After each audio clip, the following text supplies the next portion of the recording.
उद्धव ठाकरेंचा मुलगा पावसाळ्यात जेलची वारी करू शकतो असं कॅबिनेट मंत्री नितेश राणे यांनी मोठं वक्तव्य करत म्हटलंय।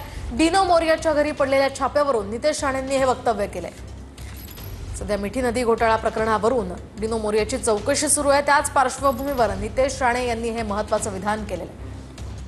म्हटलं तर डिनो मोरियावर होणाऱ्या ज्या कारवाया आहेत, जी मातोश्रीची सून म्हणून त्याला ओळखतात, त्या प्रकरणावरून लक्ष हटवण्यासाठी या दोघांना येण्याची चर्चा सुरू आहे।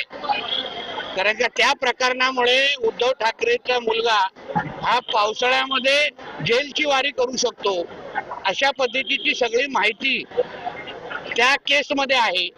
कारण का डिनो मोरिया हा संध्याकाळी कोणाबरोबर बसायचा, उठायचा, कोणाबरोबर त्याचे भावनिक आणि कदाचित शारीरिक संबंध असू शकतात, हे सगळ्यांना माहिती आहे। आणि म्हणून या त्या सगळ्या प्रकरणावरून लक्ष विचलित करावं, दुसरीकडे हटावं, आणि म्हणून हे सगळे वक्तव्य देण्याचा कार्यक्रम आहे। हे सगळं डिनो मोरियाच्या केसच्या संबंधितचे सगळे विषय